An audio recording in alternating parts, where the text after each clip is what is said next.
ñenn ñi ni peut-être procureur moo waroon def sortie bi à sa place ba ci Ahmed Aïdara sax mi ngi laajte sax ni moo est-ce que Yacine Fall moom moo waroon a wax loolu nan nga ko gisee. waaye xam nga boo nee Yacine Fall moo procureur moo waroon wax wala Yacine Fall moo waroon ñoom ñaar ñëpp ku ci wax war ngaa wax parce que Yacine Fall mooy patron procureur. moom mooy tutelle ministère public bi procureur de la République moo koy exercer donc moom bu ci génnee wax. war na ci wax. Yacine Fall mën na ci wax parce que moom yoon may na ko tey jii mu demander à ce que le procureur de la République poursuivre diw wala diw donte en fin de compte c'est le procureur à qui revient la décision de l'opportunité des poursuites maanaam mën nañ ko wax poursuivre mu xool charge yi nga xamante ni moom la ñu wax mu ne lii kat doyul pour ma poursuivre diw mu daal di koy bàyyi loolu droit may na ko. mais ñoom ñaar ñëpp ku ci nekk moo nga jël éléments yi ñëw devant la presse présenter leen ko wax leen ni lii ak lii la ñu gis. donc lii ak lii nag mën na jur lii ak lii te loolu la Yacine Fall def keroog peut-être nag dans le contenu mën nga indi après l'opposition va toujours sortir pour faire ses commentaires c'est tout à fait normal nous sommes en démocratie après le camp du pouvoir va aussi avoir ses arguments pour défendre la sortie du ministre mais mënoo condamner ministre bi ci sortie bi nga xamante ni moom la def sur la forme su fekkee dafa am ay éléments yoo xamante ni moom jàpp na ni yii dañ ko war a communiquer askan bi jot ci moom am na droit génn def conférence de presse communiquer pour wax askan bi et puis man dama gis ni loolu dafa manqué ci suñu justice bi surtout au niveau du parquet bu amee ay dossiers pas le dossier Farba Ngom en particulier mais dafa am ay dossiers yoo xamante ni dafay revêtir un intérêt général yoo xamante ni nit ñi dañuy soxla pour xam par exemple le cas Aziz le double meurtre du Technopole Aziz Dabala ak Wali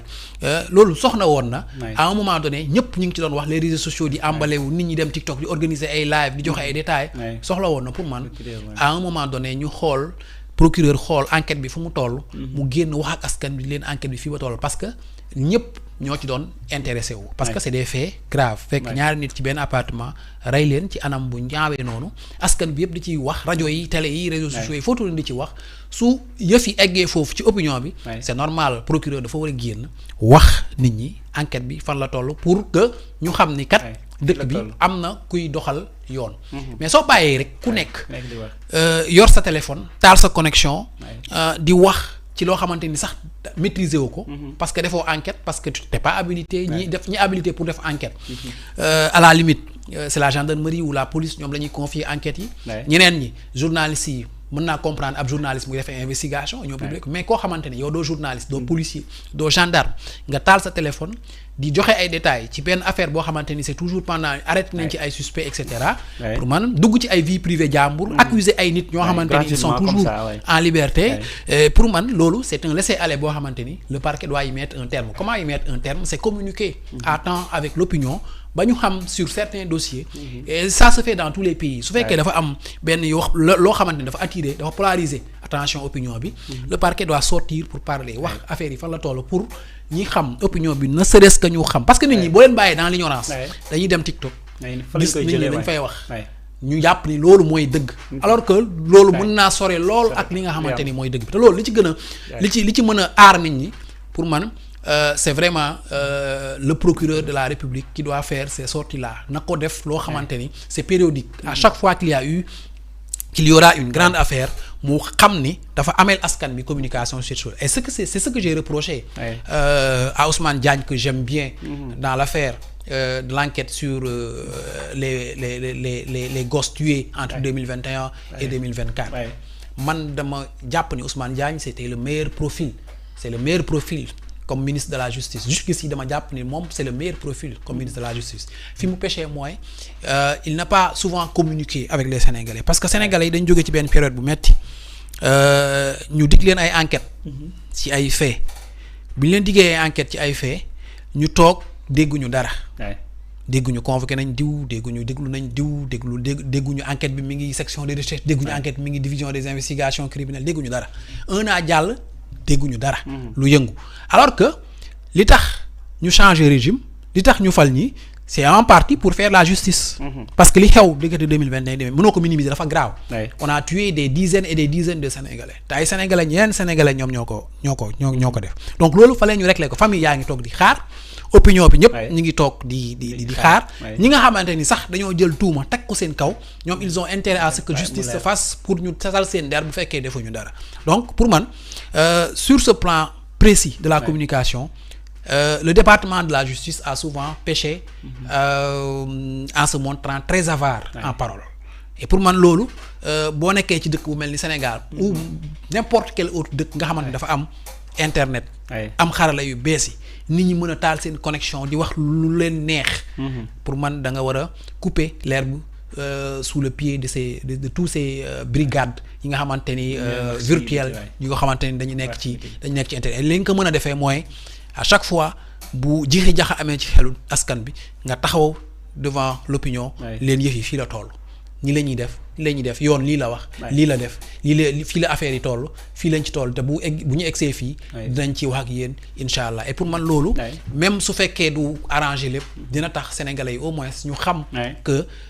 nii nga xamante ni tey jii ñoom lañ dénk justice bi tooguñu rek tëdd seen kër rek di nelaw parce que autant de Wade da doon am très souvent en fait on se rappelle dossier Cheikh Béthio Thioune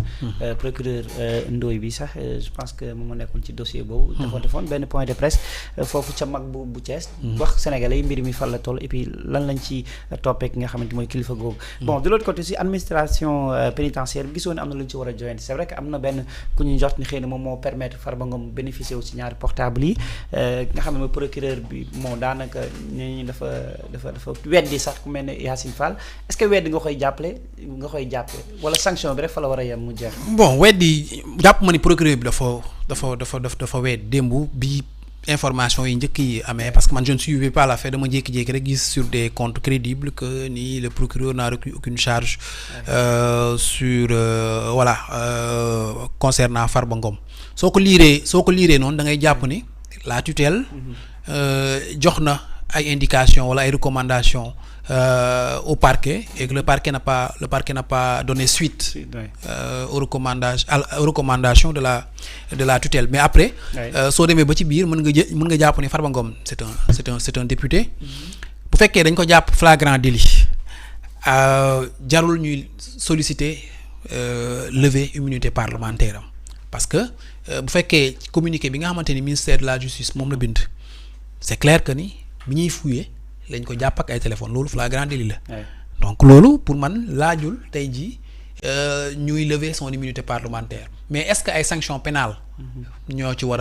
a topp wala ay sanctions purement administratives au niveau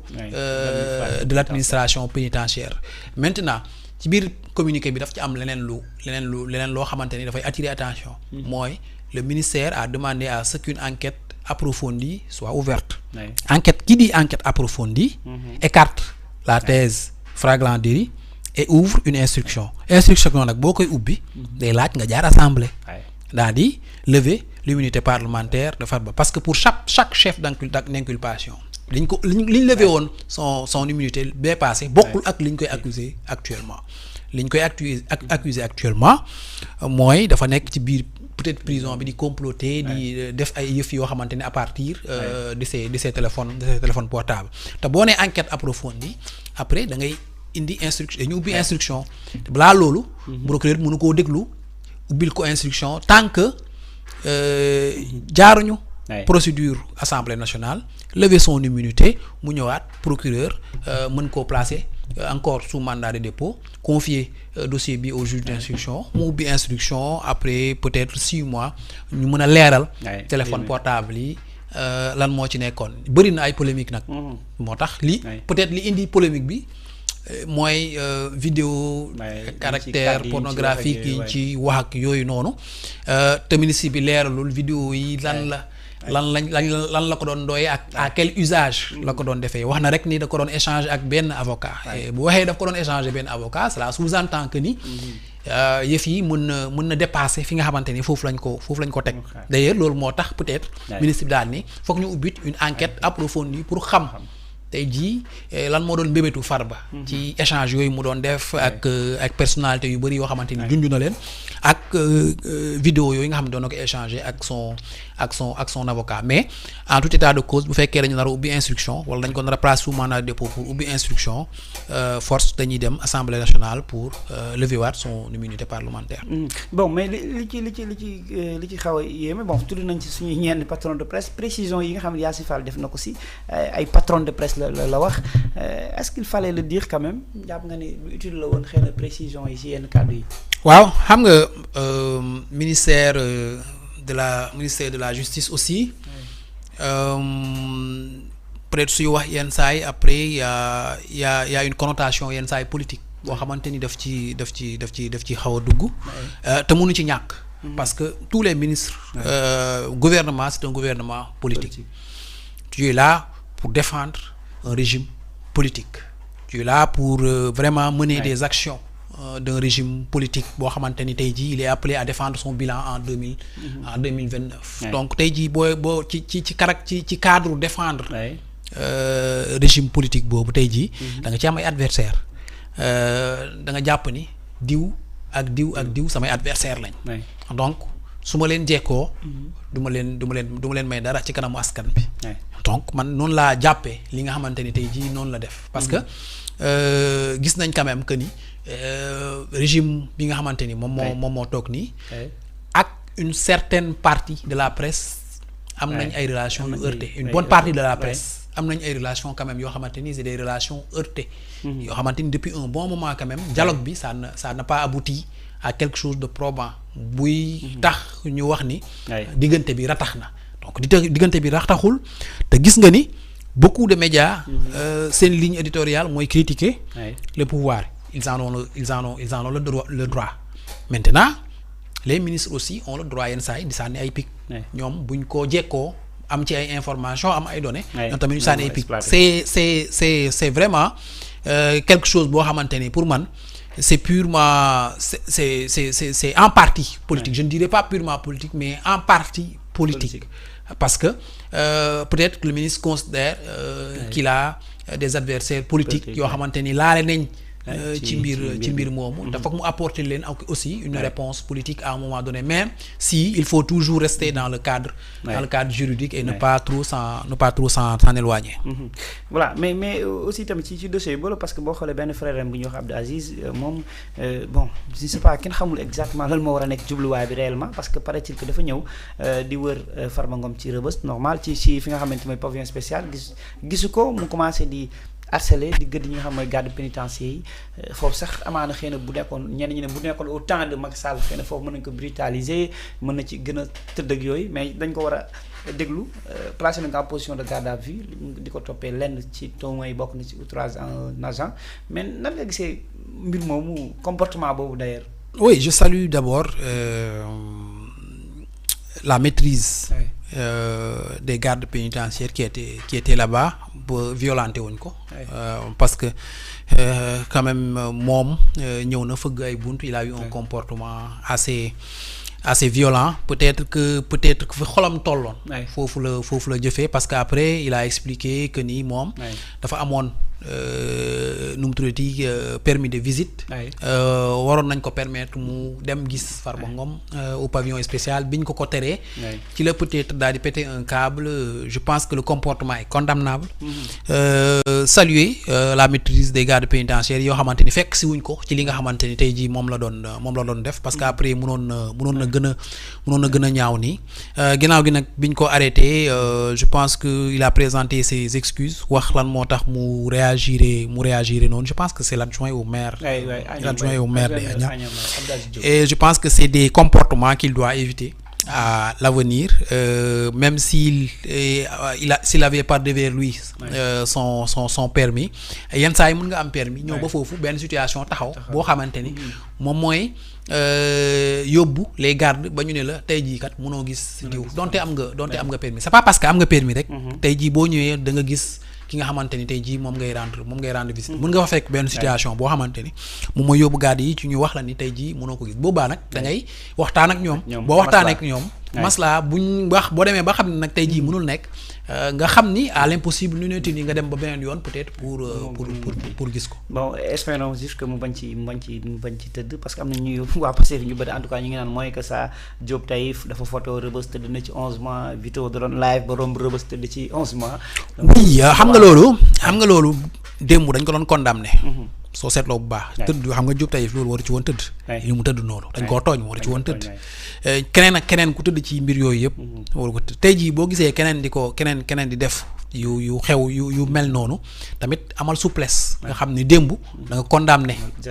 geste bi li nga xamante ni moom la ñu tëjee woon Diop Taïf donc loolu foofu laay woo ñi nga xamante ni tey jii ñooy exercer le pouvoir ñu am plus de souplesse. parce que ñoom. dañ leen a persécuter ba ñu ñëw au pouvoir donc boo ñëwee au pouvoir waroo adopter la même attitude que ñi la doon persécuter maanaam nga parce que boobaa da ngay taxawaayu vengeance te premier ministre wax na ni vengeance taxu leen a jóg président de la république tax ni wax na ni vengeance taxu leen a jóg donc bu fekkee da nga taxaw ci logique gu fayantoo rek mooy waral nga ni démb doon nañ ma def lii tey bu ngeen ñëwee tey dama leen di def lii yaatalal leen ba nga xam ni yow ñoom démb wékkoon nañ la waaye ñoom meloon ni ñoom da nga ñëw téye pouvoir bi yaatal leen ba ñoom ñu war a def li nga xamante ni permettre ñu woon yow nga def ko démb loolu mooy la grandeur d'un homme politique. et puis am na benn pièce bu ci nekk c'est-à-dire que mooy pièce bi rek parce que ki ko dund buñ ci tombé waatee danaa la bon pourtant defoon nañ ma lii pourquoi tëjoo ko loolu tamit bu ci gouvernement bi basé wu xëy na ci partisans yi nu ñuy réagir dafa mën a tomb ci pièce boo xamante ni vengeance lay mujj doon fi ñu ba la ñu génn siège boobu maa ngi dégg sànq même pas 30 minutes nga xam mooy Cheikh Bara Ndiaye di ñëwaat di leeral un peu wala sax di confirmer waat ay waxam yu waxoon si Maïmouna Ndour mais le conseil des diffuseurs et éditeurs de presse du Sénégal ñu ne wax CDEPS ñoom di xupp ki nga xamante ni mooy Cheikh Bara Ndiaye parce que tout simplement dafa dal ci kaw soxna Maïmouna ñëwaat en charge di dalaat ci kawam est-ce que jàpp na ni CDEPS nekk war na ci impliqué wu bu fekkee ñaari civil la xëy na ñu am ay jafe-jafe. bon xam nga après dafa wax tamit ni journée sans presse bi ñu ko organisé woon Farba Ngom moo nekk ci ginnaaw loolu boo ko waxee. parce que CDEPS moo nekkoon ci ginnaaw journée sans presse boobu soo ko waxee da ngay tuumaal ñi nga xamante ni ñooy waa CDEPS. et je pense que soo demee bay wax loolu aussi war nga indi ay arguments yu étayé ni Farba moo nekkoon ci ginnaaw. C'est parce que c'est une accusation assez grave quand même boo jëlee benn nu mu tuddati bànqaas ci presse bi nga ni Farba moo nekk seen ginnaaw di leen financer di leen manipuler di leen instrumentaliser et cetera di leen financer c'est une accusation assez grave